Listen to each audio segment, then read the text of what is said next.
नमस्कार दोस्तों, एक बार फिर से बुक ऑडियो पर आप सभी का स्वागत है। आप सुन रहे हैं फयाज हुसैन जी का उपन्यास डिसीजन, मेरी यानी मंथन रस्तोगी की आवाज में। आज हम पढ़ने जा रहे हैं उपन्यास का छठा अध्याय, जिसका शीर्षक है अलीगढ़ का हॉस्टल और एक नई लाइफ। तो चलिए शुरू करते हैं। एमएम हॉल के सैफी हॉस्टल का रूम नंबर 3 अब फरहान का नया आशियाना था। फरहान के रूममेट थे सफीउल रहमान और शाहिल खान। सफीउल रहमान बंगाल के रहने वाले हैं और बीए सेकंड ईयर अंग्रेजी में पढ़ते हैं। दूसरे रूममेट शाहिल यूपी संभल के रहने वाले हैं।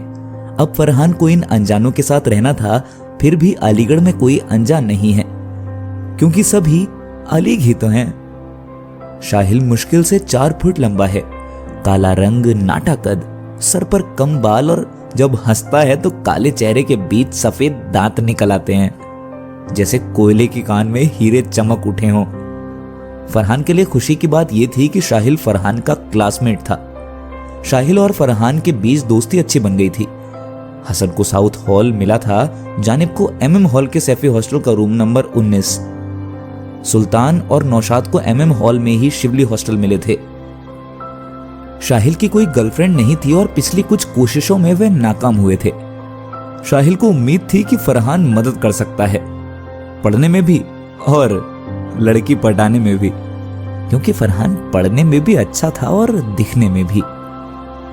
शाहिल और नौशाद से अगर 1 घंटे बात की जाए तो लगभग 45 मिनट वे सेक्स और लड़की के इर्द गिर्द घूमते रहते थे, कोल्हू की बैल की तरह।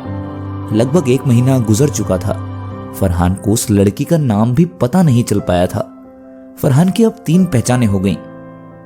इनरोलमेंट नंबर, रोल नंबर 11 जो फरहान का रोल नंबर था, रोल नंबर 38 जो कि लड़की का रोल नंबर था। फरहान के सभी दोस्त उसे भाभी मान चुके थे और भाभी की नजर से देखते थे। उनकी आपसी बातें अगर लड़की सुन लें तो मर जाएं। फरहान हर सुबह क्लास इसी उम्मीद से जाता कि कहीं कोई नाम तो ले ले। आज जो सेशनल की कॉपियां बंटनी थी, प्रोफेसर जाहिद सुना था कि जब वे सेशनल कॉपियां बांटते हैं तो नंगा कर देते हैं, पूरी क्लास के सामने धज्जियां उड़ा देते हैं। शाहिल तो क्लास जाने को तैयार ही नहीं था। फरहान बड़ी मुश्किल से मना कर ले गया। प्रोफेसर जाहिद कॉपियों का बंडल लेकर क्लास में आए। आज अटेंडेंस रजिस्टर नहीं था, जिसका मतलब साफ था, जिसकी कॉपी उसकी अटेंडेंस। पूरी क्लास के चेहरे पर उदासी और हंसी का अजीब संयोग था, जैसे क्रिकेट मैच हारने के बाद किसी टीम के कप्तान को मजबूरी में हंसते हुए इंटरव्यू देना पड़ता है। प्रोफेसर जाहिद ने कॉपियां बांटना शुरू किया। मोहम्मद रजा 10 out of 20, Vaibhav 11 out of 20, Riyazul 9 out of 20, Rukhsana 10 out of 20। Farhan का चेहरा अचानक से खिल उठा। प्रोफेसर नाम लेकर कॉपियां बांट रहे हैं। जो चेहरा अभी तक उदासी से लबरेज था, वह बसंत के गुलाब की तरह महक उठा। फरहान हर नाम को गौर से सुनने लगा। Professor Zahid, Swati Pastor 15 out of 20, good writing skill. Farhan कुर्सी पर आधा झुका हुआ, मुंह पर दोनों हाथ रखे था। अब कुर्सी पर टिक कर बैठ गया और एक गहरी सांस ली। मन ही मन मुस्कुराते हुए वो बोला, स्वाति पस्तोर। फरहान की सांसें तेज चलने लगी। उसके हाथों में कपकपाहट और आंखों में अजीब लाली सी छा गई। फरहान ने खुद को संभालने की कोशिश की। स्वाति पस्तोर का नाम सुनकर केवल फरहान के दिल में ही हलचल नहीं थी, बल्कि हसन, जानिब, नौशाद, सुल्तान और शाहिल भी आंखों ही आंखों में इशारा करने लगे। प्रोफेसर जाहिद ने भारी आवाज में कहा, Farhan 19 out of 20, very good, good answer, good writing skill, good understanding, very good. Farhan खड़ा हो गया। उसके हाथ और तेज कांपने लगे। पूरी क्लास फरहान की तरफ देख रही थी, जैसे फरहान ने मिस्टर यूनिवर्स का खिताब अपने सिर पर सजा लिया हो। प्रोफेसर जाहिद सेशनल के सवालों पर डिस्कशन करने लगे। फरहान ने नजरें चुराते हुए स्वाति को देखा और वह उसके चेहरे से नजरें हटा नहीं सका। स्वाति ने भी फरहान को देखा और जल्दी से नजरें चुरा ली। फरहान के मुंह से निकल आया, शुक्र है मौला तेरा। फरहान उन आंखों की गहराइयों में खो गया, मानो किसी ने उसे समंदर की गहराइयों में फेंक दिया हो। जहां से निकलना मुश्किल था। उसे अपने जिस्म से ऐसी खुशबू आने लगी मानो किसी ने उसे खुशबुओं से भरे समंदर में डुबो दिया हो।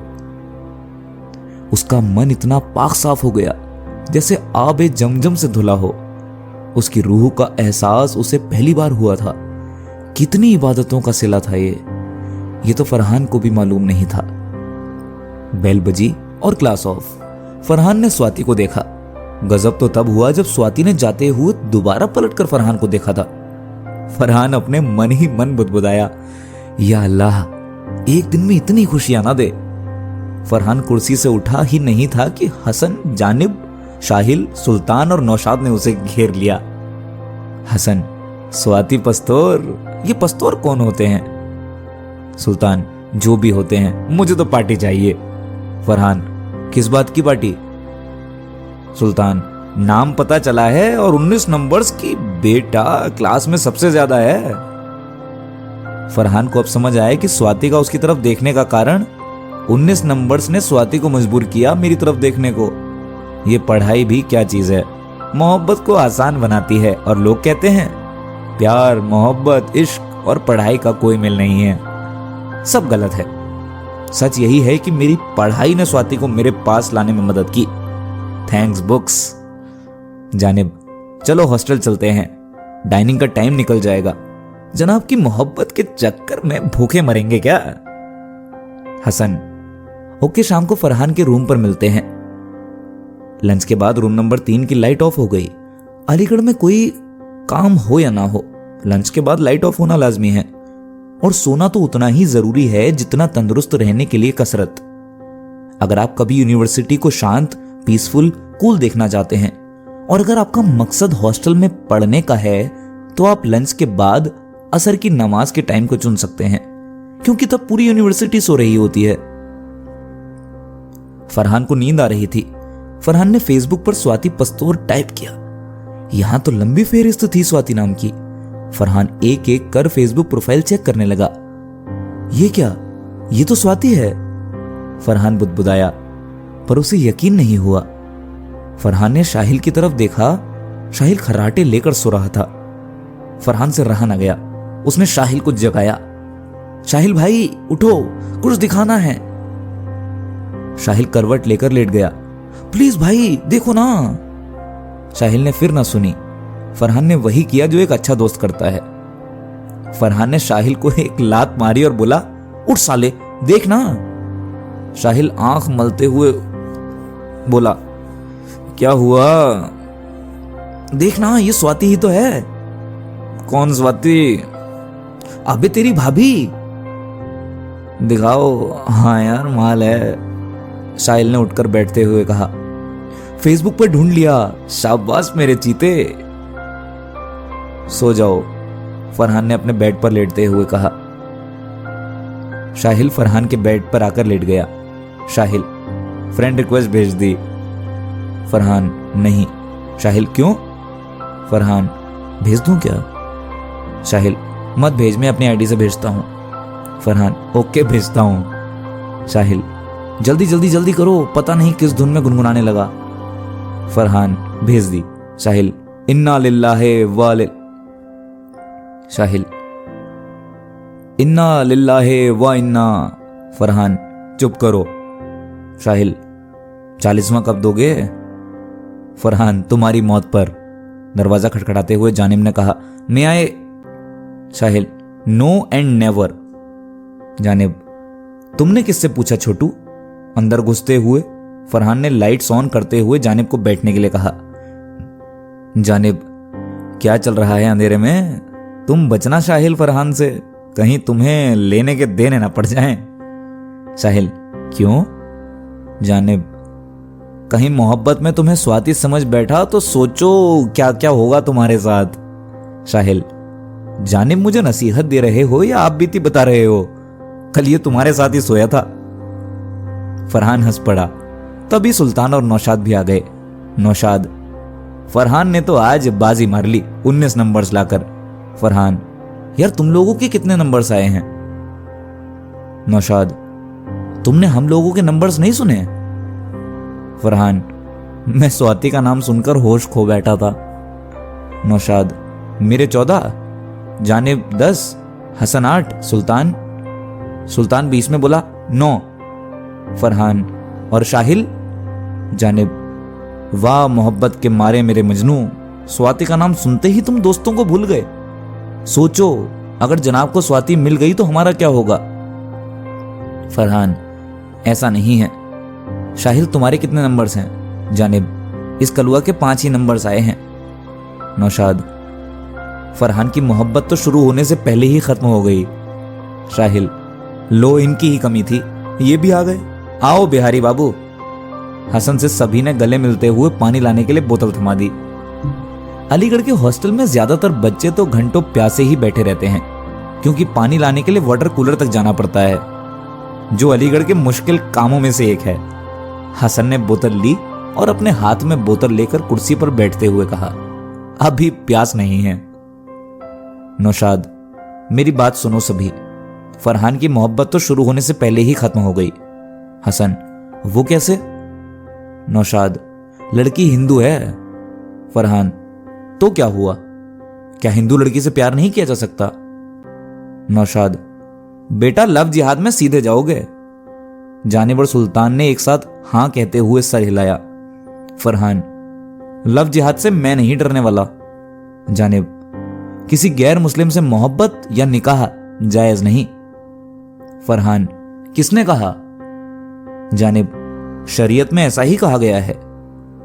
फरहान, शरीयत में तो बहुत कुछ कहा गया है, क्या हम उस सब को मानते हैं?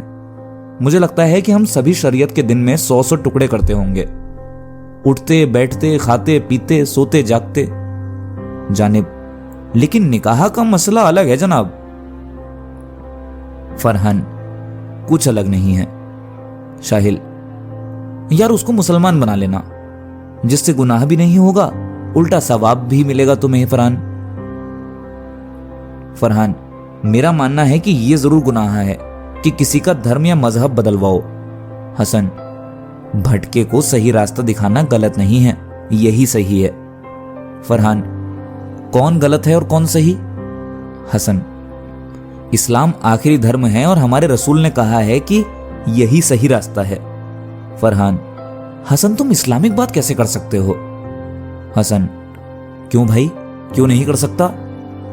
फरहान, तुम मार्क्सवादी हो या इस्लामिक? हसन, मैं मार्क्सवादी हूं और मुस्लिम भी। फरहान, ये तो बड़ा अजीब है। फरहान, असल लड़ाई यही है कि सबके सब खुद को सबसे बेहतर बताने में लगे हैं। इस्लाम कहता है कि मैं सबसे सही हूं, क्रिश्चियन खुद को उम्दा बताता है, सभी धर्म व रिलीजन खुद को आखिरी सच मानते हैं, जबकि आखिरी सच कुछ भी नहीं है। जानिब, ये गलत है, तुम ऐसा कैसे कह सकते हो? फरहान, मेरा मानना है कि सभी चीजें रिलेटिव हैं, कुछ भी आखिरी सच नहीं है। जो दीवार मेरे सामने है वह नौशाद के पीछे है, क्योंकि ये मेरी तरफ मुंह करके बैठा है, और जो दीवार मेरे दाएं तरफ है वो नौशाद के बाईं तरफ है। सब कुछ रिलेटिव है।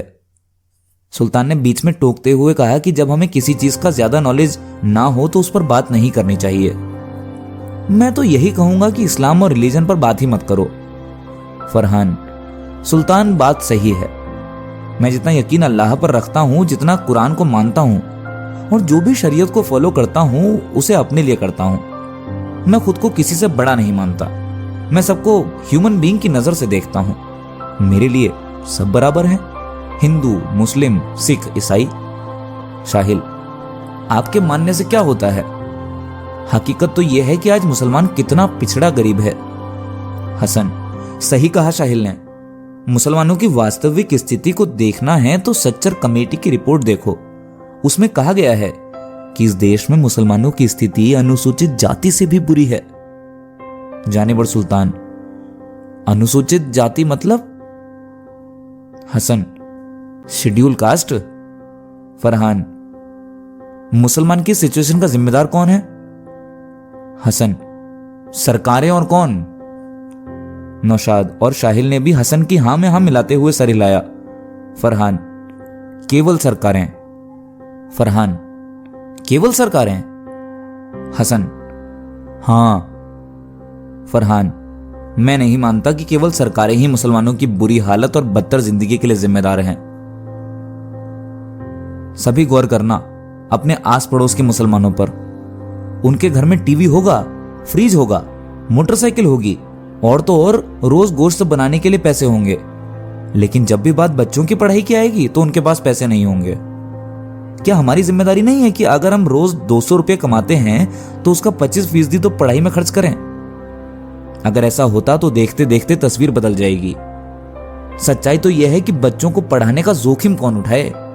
बस पैदा करो और काम पर लगा दो, जिसे हम अल्लाह की मर्जी कहकर पैदा करते जाते हैं।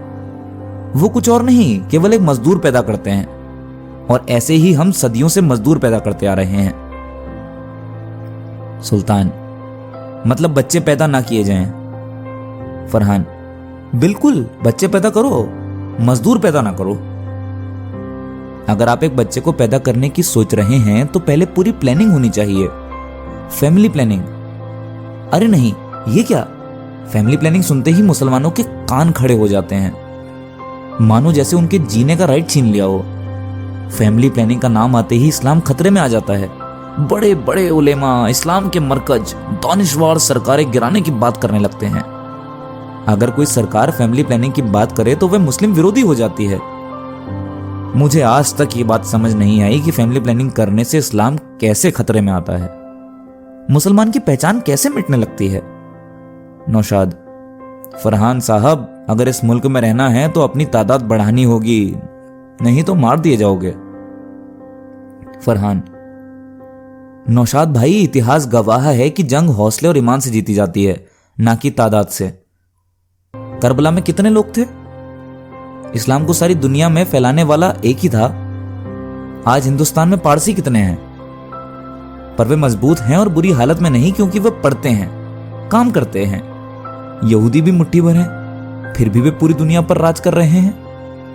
नौशाद भाई, तादाद में फंसे रहिए, हमें समझना होगा, चाहे एक बच्चा हो पर पढ़ा लिखा हो, नौकरी में हो, ताकि वो अपने राइट्स के लिए लड़ सके, अपने लिए, अपनी कौम के लिए लड़ सके। हमें अपना role model APJ Abdul Kalam को बनाना होगा, ना कि औरंगजेब और बाबर को। शाहिल, फरहान, आपको नहीं लगता कि मुसलमानों के साथ इस मुल्क में भेदभाव होता है? फरहान, पहले ये बताओ कि आपको कैसे लगता है कि भेदभाव होता है? शाहिल, बाबरी मस्जिद का विध्वंस, मुजफ्फरनगर दंगा, लव जिहाद जैसी बातें नहीं सुनाई दिखाई देती क्या आपको? नौशाद, गुजरात दंगे मत भूलो। सुल्तान, जम्मू कश्मीर में मुसलमानों पर हो रहे जुल्मों सितम से रूह नहीं कांपती आपकी? फरहान। हसन, हर बात पर देशभक्त होने का प्रमाण दो, ये सब क्या है? जानिब, सही कहा आप लोगों ने। फरहान, हमारा मुल्क कॉन्स्टिट्यूशन से चलता है, जहां सभी समान हैं। मैं इस मुल्क के कॉन्स्टिट्यूशन पर पूरा यकीन करता हूं। बाबरी मस्जिद पर इलाहाबाद हाईकोर्ट के डिसीजन ने मुसलमानों को हक दिया। लव जिहाद केवल एक फितूर है, कानून सबूत मांगता है। कोर्ट ने अभी तक एक भी मामले को लव जिहाद के रूप में एक्सेप्ट नहीं किया है। और वंदे मातरम पर केरल हाईकोर्ट ने कहा है कि गाना जरूरी नहीं है। लेकिन इतनी जिम्मेदारी तो हमारी बनती है कि अगर हम इस देश के सिटीजन हैं तो चीजों की इज्जत करें। इस्लाम में भी कहा गया है कि मुल्क मादरे वतन है। कश्मीर मुद्दा ज्यादा जटिल है और गोधरा कांड में जरूर कोर्ट फैसला करेगा। इस मुल्क में रूल ऑफ लॉ है, जहां सभी समान हैं, ना कोई छोटा ना कोई बड़ा। कानून सभी के लिए समान है, कानून कोई फर्क नहीं करता है। हिंदुस्तान में सभी धर्म जाति के लोग अपना जीवन जीते हैं। सभी रिलीजन को मानने वालों को आजादी है। मुसलमान लाउड स्पीकर लगाकर अजान देता है तो कौन रोकता है उसको? कोई नहीं। हसन, जनाब तो बहुत बड़े देशभक्त हैं। फरहान, मैं कोई भक्त अक्त नहीं हूं, मुझे भारतीय कॉन्स्टिट्यूशन पर भरोसा है।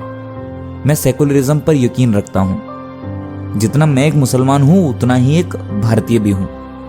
मेरा मानना है कि पॉलिटिकल साइंस का स्टूडेंट होने के नाते हम सभी को सेकुलर सोच रखनी चाहिए, ना कि तालिबानी सोच और जुबान। छोड़ो यार, कल क्लास है और रात भी बहुत हो गई है, अब सोने चलते हैं, शाहिल ने कहा। सभी एक दूसरे से गले मिलने लगे, पर फरहान से गले मिलने में नौशाद का जोशो जुनून थोड़ा ठंडा था आज। नौशाद को फरहान का सेकुलरिज्म पसंद नहीं आया था। दोस्तों के साथ साथ फरहान स्वाति की मोहब्बत भी रंग ला रही थी।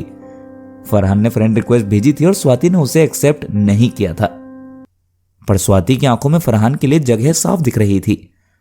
वो दोनों जब भी आमने सामने होते, आंखें मिलती, दिल धड़कते। स्वाति का दिल भी धड़कता।